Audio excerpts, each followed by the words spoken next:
નમસ્કાર વિદ્યાર્થી મિત્રો, આજે આપણે સંસ્કૃતના ચોથા ગદ્ય એટલે કે નાટ્ય પાઠનો અભ્યાસ કરવા જઈ રહ્યા છીએ.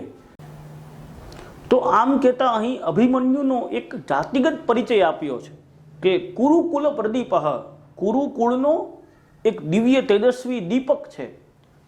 યદુકુલ પ્રવાલ, યદુકુલ પ્રવાલ એટલે કે યદુવંશીઓનું અંકુર છે. એક વિશિષ્ટ જાતિ, એક વિશિષ્ટ શક્તિમાન પુરુષ અને સ્ત્રીથી જન્મેલો એક વિશિષ્ટ પ્રકારનો યોદ્ધા, એવું એનું વર્ણન કર્યું છે. અને એ સાથે એના મૃત્યુના વિચારને રજૂ કર્યો છે. એક જાતા એમ કહી શકાય કે ઘટોત્કચ છે એ અભિમન્યુનું એક પ્રકારનું સન્માન કરે છે કે આવા દિવ્ય કુળમાં જન્મેલો પોતાની જનની એટલે માતા માતુલમ ભગવાન કૃષ્ણ એવા મામાને પિતામહમ દ્રષ્ટુમ આશયાહા, પિતામહ પાંડુ રાજાને જોવાની ઈચ્છાથી સ્વર્ગમ અભિગતો અસીહી, સ્વર્ગે સિધાવ્યો છે એટલે કે મૃત્યુ પામ્યો છે. પિતામહ, હે દાદાજી, એકમ પુત્ર વિનાશાત, એક પુત્રના વિનાશથી. બરાબર, હવે અહીંયા કોને સંબોધીને કહે છે? ધૃતરાષ્ટ્રને. કે પિતામહ, હે ધૃતરાષ્ટ્ર દાદાજી, એકમ પુત્રમ વિનાશાત, પંચમી વિભક્તિ ત પ્રત્યય, એક પુત્રના વિનાશથી.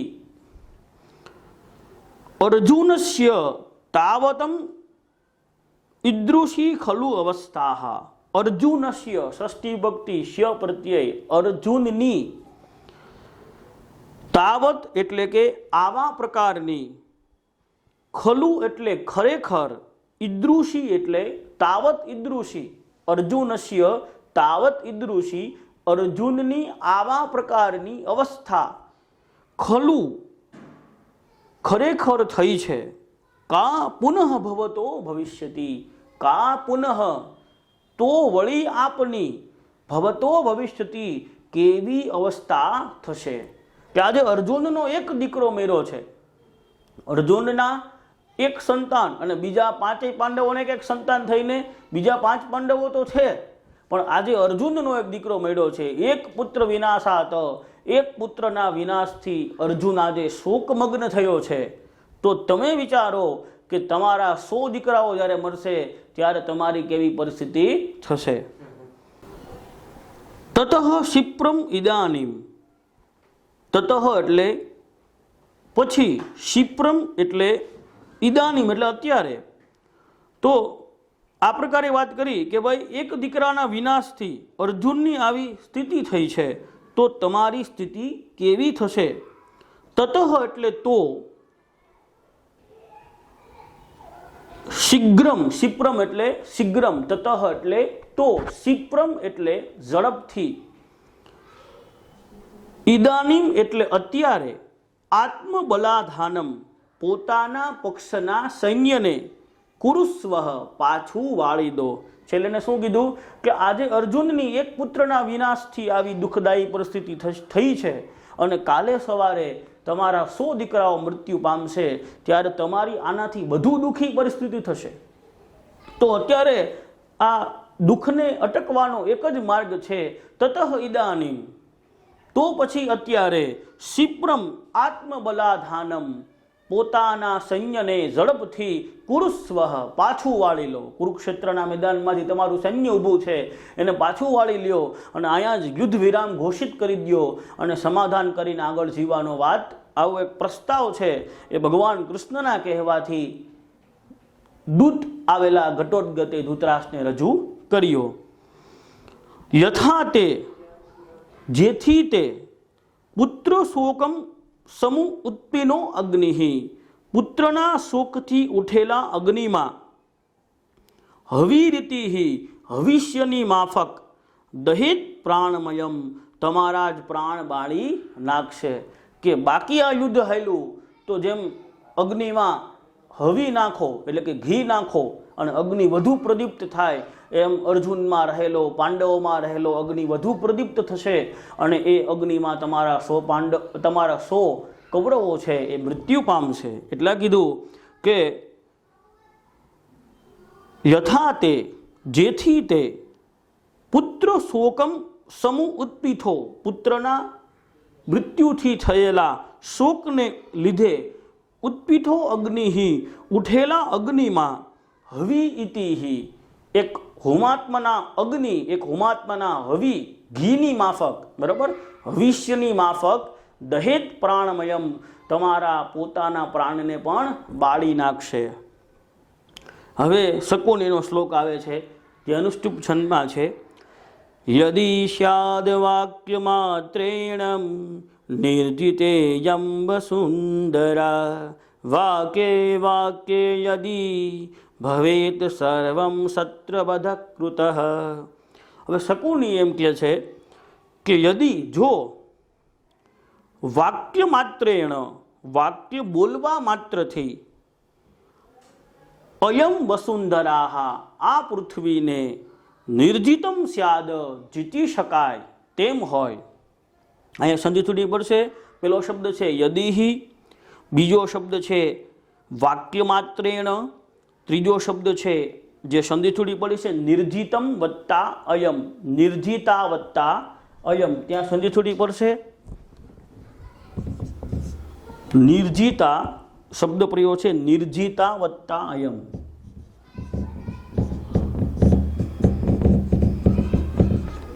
નિર્જિતા એટલે જીતાયેલ અને અયમ એટલે આ. શકુની એમ કે છે કે ભાઈ જો બોલવા માત્રથી વસુંધરાને જીતી શકાતી હોય તો તારા એક એક વાક્યમાં બધા જ જે ક્ષત્રિયો છે એ નાશ પામ્યા હોય એવું શક્ય નથી. યુદ્ધ છે એ બોલવાની જગ્યા નથી, યુદ્ધ તો યુદ્ધ નિભાવવાની જગ્યા છે. એટલા માટે પેલો શબ્દ છે યદિ, જો, વાક્ય માત્રેણ, વાક્ય બોલવા માત્રથી, અયમ વસુંધરા, આ પૃથ્વીને, નિર્જિતા, જીતી જાય, સ્યાદ એટલે જાય, બરોબર, સ્યાદ શબ્દ છે છઠ્ઠો જેનો અર્થ થાય છે જાય.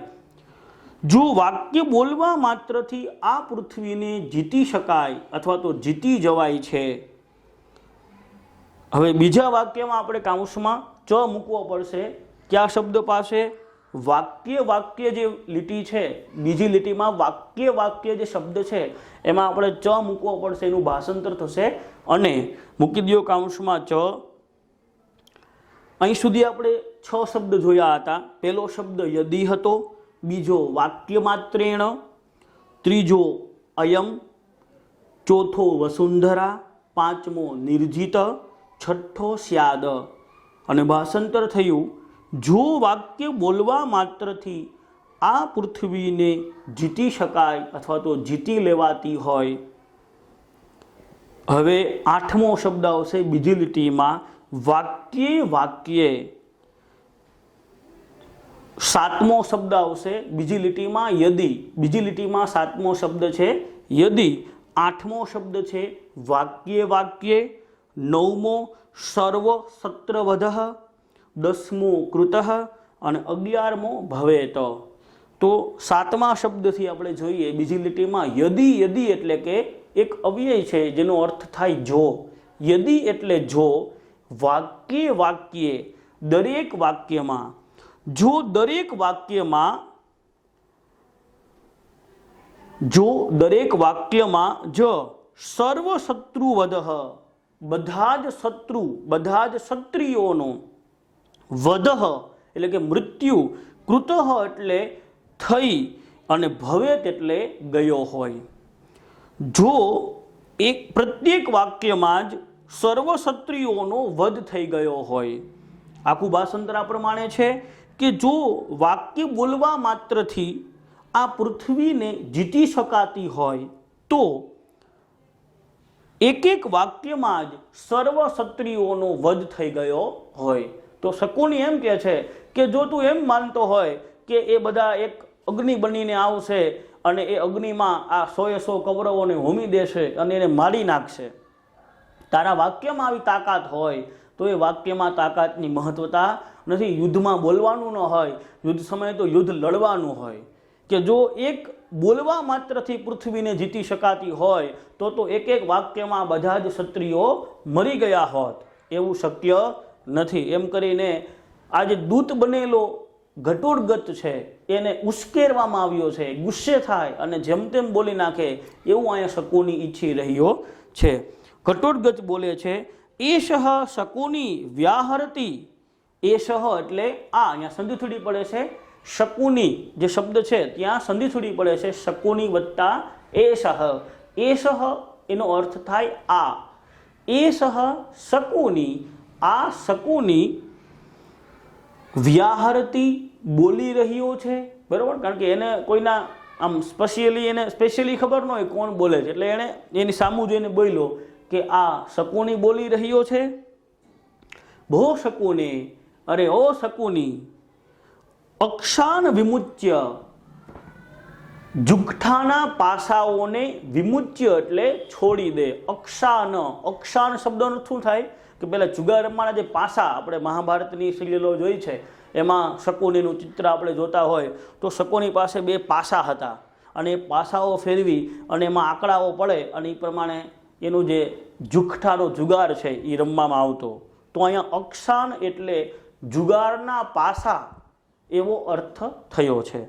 અક્ષાન વિમુચ્ય, જુગઠાના પાસાઓને વિમુચ્ય એટલે છોડીને, ત્યાગી દઈને, બાણ યોગ્ય ભવઃ, બાણ યોગ્ય એટલે બાણને ધારણ કરીને, યુદ્ધ માટે, ભવઃ એટલે તૈયાર થા. બરાબર, એને સીધી ઓલે આમ ઉશ્કેરો એટલે આ તો ગમે એમ તો રાક્ષસી જીવ એટલે એને ગુસ્સો જલ્દી આવી જાય એટલે ગુસ્સાના આવેશમાં આવીને બોલી ગયો કે આ શકુની બોલ્યો છે ને, શકુની તારા પાસાઓને છોડી દે, અહીંયા તારા પાસાની જરૂર નથી, અહીંયા કોઈ કૂટનીતિ કે કોઈ કપટ કરવાની જરૂર નથી. જો તારામાં તાકાત હોય તો તું બાણ હાથમાં લઈ લે અને મારી ભેગો યુદ્ધના મેદાનમાં આવી જા. કોની કેટલી તાકાત છે આપણે જોઈ લઈએ. દુર્યોધન ભો ભો પ્રકૃતિમ ગતઃ. ભો ભો એટલે અરે ઓ, પ્રકૃતિમ ગતઃ, પ્રકૃતિમ એટલે સ્વભાવ. અરે ઓ તું તારા પ્રકૃતિમ એટલે મૂળ સ્વભાવમાં, ગતઃ એટલે ગયો, કે તું ઉમે તો રાક્ષસ છો એટલે તારો સ્વભાવ તો મારકૂટ ને ધબધબાટી ને એવા જ બધા જીવને મારી નાખવાનું, જીવને તોડી નાખવાનું, ભાંગી નાખવાનું એવો જ તારો વિચાર હોય, કારણ કે તું તો રાક્ષસ છો. એ તું દૂત તરીકે ક્યારે આવી શક નહીં, કારણ કે તારો તો જીવ જ રાક્ષસી છે, એટલે તું તારી સ્વભાવ ઉપર જઈ રહ્યો છો. અરે ઓ મૂળ સ્વભાવ પર ગયો. વયમ અપી અમે પણ, ખલુ એટલે ખરેખર, રૌદ્રા રાક્ષસો સ્વભાવ, અમે પણ રુદ્ર ખૂબ જ આમ ઘનઘોર રૌદ્ર રાક્ષસોના સ્વભાવવાળા છીએ. જો અહીંયા હવે આપણે જોઈ શકીએ છીએ કે એક રાક્ષસી વ્યક્તિ જે જીવે રાક્ષસ છે એ માનવીય વ્યવહાર કરતો હતો, એનામાં માનવીય ગુણો જોવા મળી રહ્યા હતા. જ્યારે એક માનવીય વ્યક્તિ એટલે કે દુર્યોધન છે એ રાક્ષસી વ્યવહાર તરફ જઈ રહ્યો છે. દુર્યોધને શું કીધું કે વયમ અપી ખલુ, અમે પણ ખરેખર, રૌદ્ર રાક્ષસો સ્વભાવ, અમે પણ ખરેખર રૌદ્ર રાક્ષસોના સ્વભાવવાળા છીએ. તું એમ માનતો હોય કે તું રાક્ષસ જાતિનો છો તો અમે પણ રાક્ષસોથી પણ બદતર ખરાબ સ્વભાવ ધરાવીએ છીએ, એમ કરીને દુર્યોધન પણ ઘટોડગચ છે, દૂત બનેલા ઘટોડગચને ઉશ્કેરે છે. ઘટોડગચ શાંતમ પાપમ શાંતમ, અરે રે આમ ન કહેશો, આમ ન કહેશો.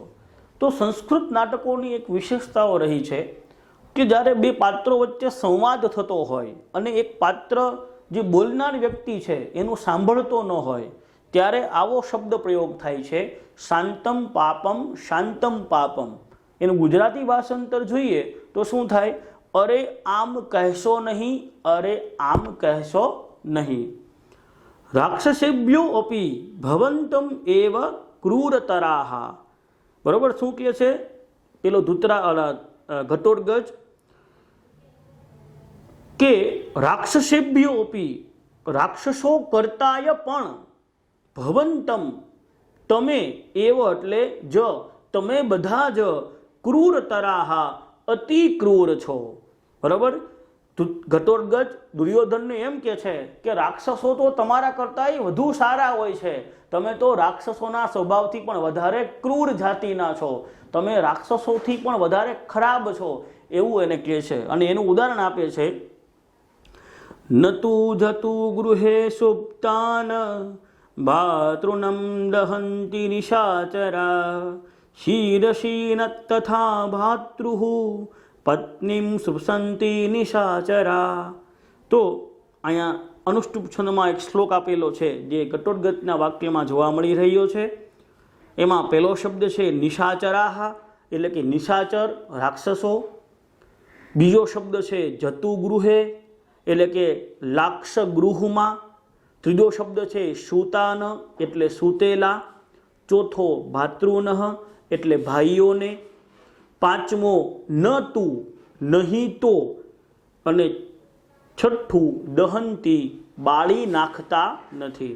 પહેલો શબ્દ નિશાચરાહ, બીજો જતુ ગૃહે, ત્રીજો સુપ્તાન, ચોથો ભાતૃનઃ, પાંચમો નતુ અને છઠ્ઠો દહંતી। તો અહીંયા ઉદાહરણ આપ્યું છે કે નિશાચરો રાક્ષસો પણ લાખ ગૃહમાં, લાક્ષના ગૃહમાં સૂતેલા, સુપ્તાન એટલે સૂતેલા, ભાતૃનઃ એટલે ભાઈઓને દહંતીન બાળી નાખતા નથી। કે ભાઈ રાક્ષસો છે યુદ્ધના મેદાનમાં લડે છે પણ કોઈને કૂટનીતિથી સૂતેલાને મારી નાખવું એ રાક્ષસોનો પણ સ્વભાવ નથી। તમે તો રાક્ષસોથી પણ નીચલી કક્ષાના, હલકી કક્ષાના છો।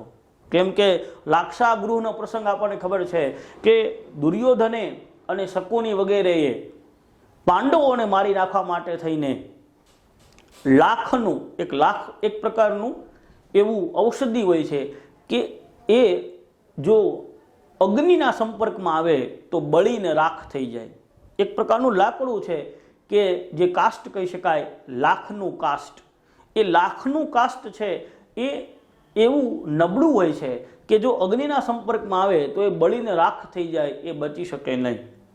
તો આવું એક લાખનો મહેલ બનાવવામાં આવે છે, લાક્ષા ગૃહ તૈયાર કરવામાં આવે છે।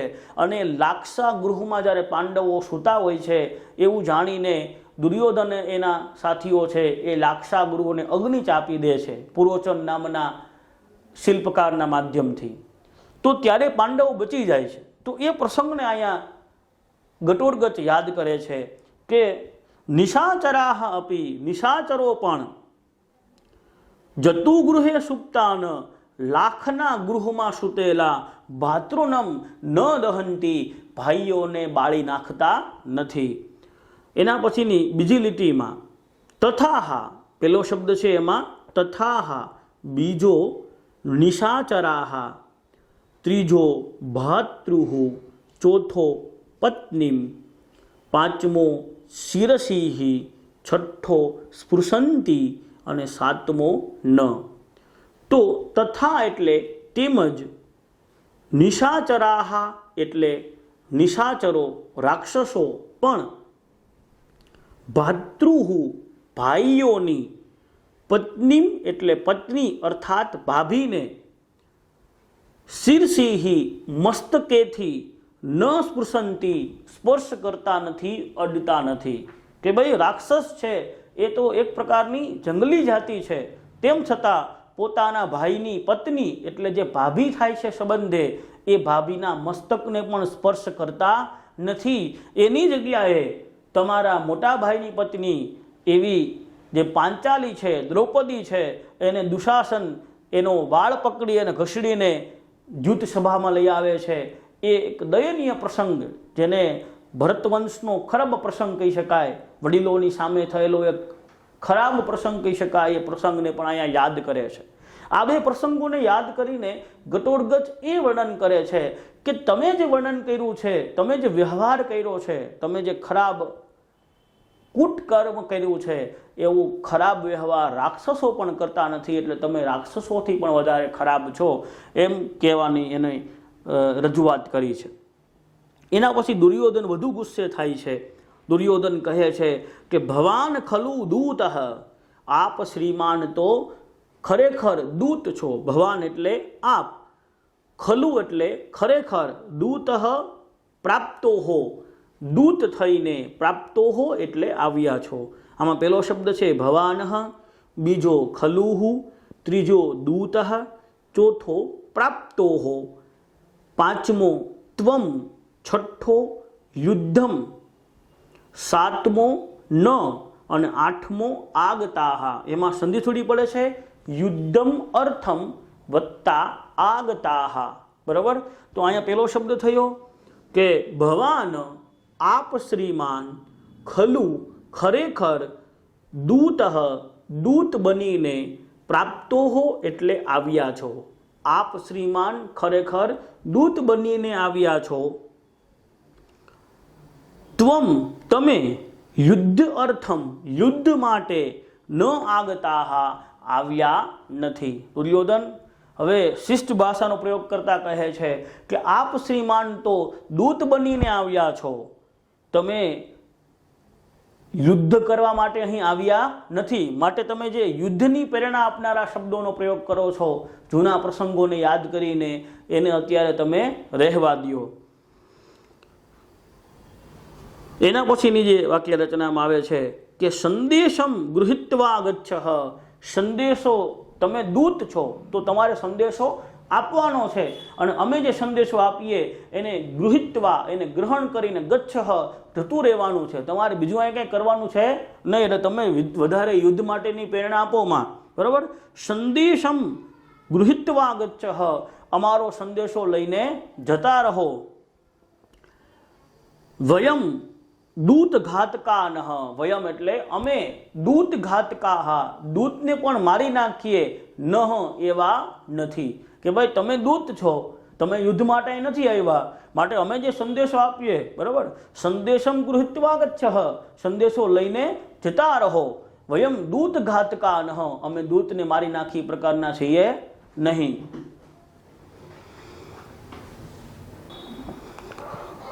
ઘટોદગચ સરોષમ, ગુસ્સાથી રોષપૂર્વક, કિમ દૂત ઇતિ મામ પરખ પ્રગર્ષ્યસી. કિમ એટલે શું, દૂત ઇતિ દૂત એમ કહીને, મામ એટલે મને, પ્રગર્ષ્યસી એટલે અપમાનિત કરો છો.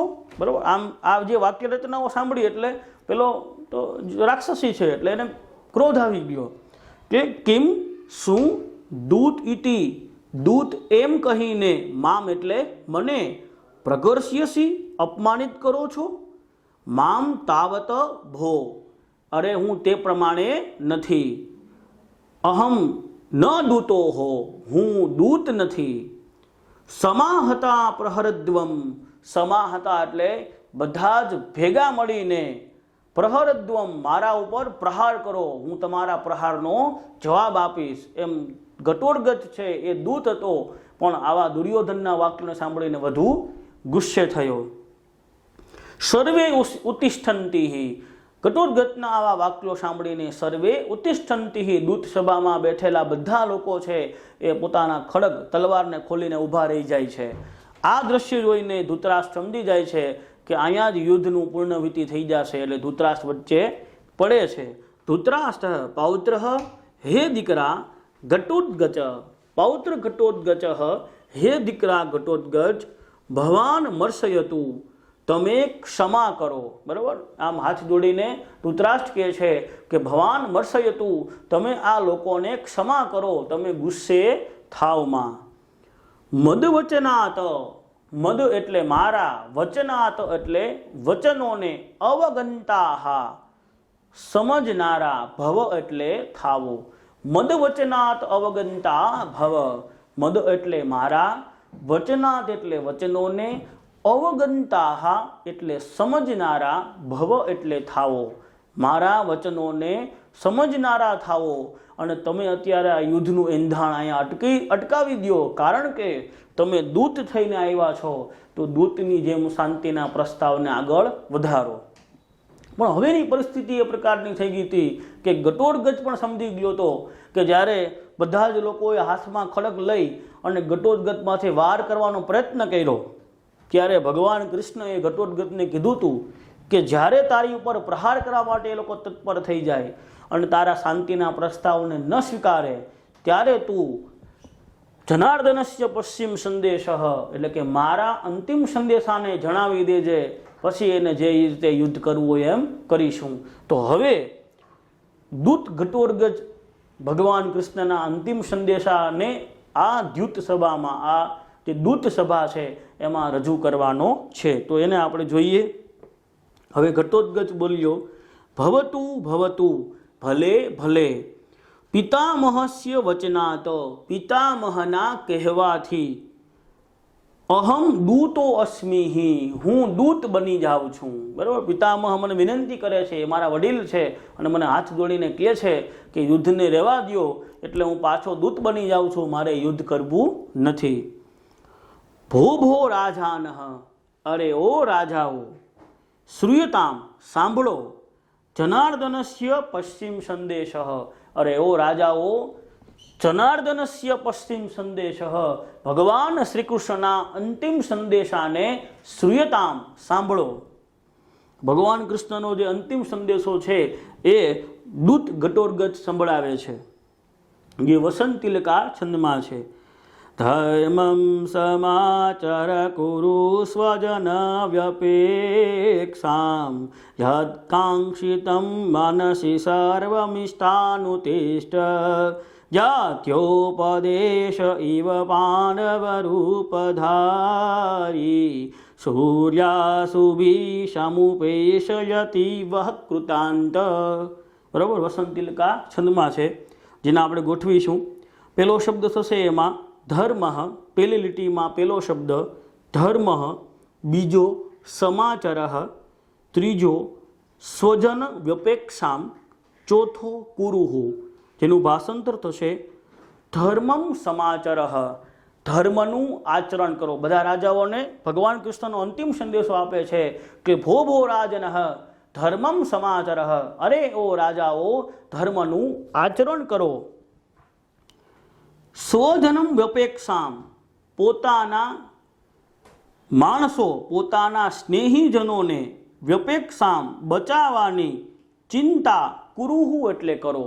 સ્વજનમ વ્યપેક્ષામ કુરુહુ, પોતાના સ્વજનોને બચાવવાની ચિંતા કરો. બીજી લીટીમાં પેલો શબ્દ છે એમાં યત આક્ષિતમ, એમાં સંધિ છૂટી પડશે, યત વત્તા કાંક્ષિતમ.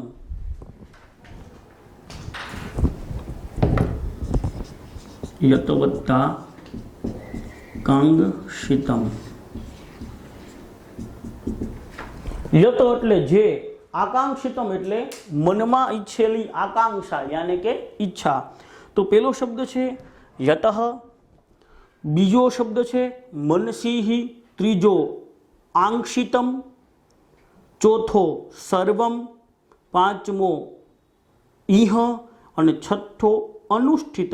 એમાં પણ સંધિ થડી પડશે, સર્વમ ઇહ અનુષ્ઠિત. સર્વમ વત્તા ઇહ, ઇહ અનુષ્ઠિતમ. સર્વમ ઇહ, સર્વમ એટલે બધું, ઇહ એટલે અહીં, અનુષ્ઠિતમ એટલે ભેગું કરેલું, ભોગવી લો, એ સ્વરૂપમાં છે, અથવા તો માણી લો, અનુભવી લો. તો પહેલો શબ્દ છે યતઃ, જે કાંઈ. બીજો શબ્દ છે મનસી એટલે મનમાં, આકાંક્ષિતમ ઈચ્છેલું હોય. બરાબર, યતઃ મનસી આકાંક્ષિતમ, જે કાંઈ મનમાં ઈચ્છેલું હોય.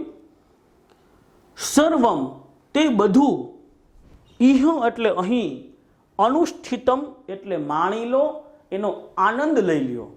બરાબર, છેલ્લા શબ્દોમાં એકદમ એક યુદ્ધનું બ્યુંગલ ફૂંકતો હોય એવું અહીંયા ઘટોત્કચ કહે છે કે જે કાંઈ ધર્મનું આચરણ કરો, પોતાના માણસોને બચાવવાની ચિંતા કરો, અને જે કાંઈ તમે મનમાં ઈચ્છેલું હોય તે બધું જ અહીં ને અહીં જ માણી લો, પછી તમને માણવાનો આનંદ પછી મળવાનો નથી.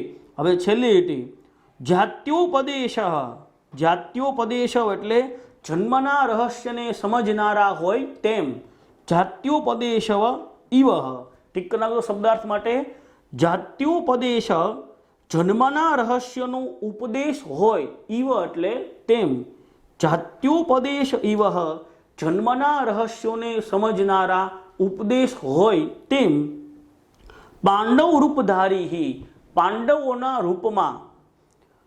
સૂર્યા અશુભી, કૃતાંત, કૃતાંત શબ્દનું હવે છેલ્લી ટી આપણે પહોંચી ગયા છે. કૃતાંત એટલે યમરાજ, સૂર્યાસુભિ એટલે સૂર્યના કિરણોની જેમ, સમમ એટલે સાથે, વહ એટલે તમારી, ઉપેશ્યતિ એટલે પાસે આવશે. આખી લીટી આપણે જોઈએ.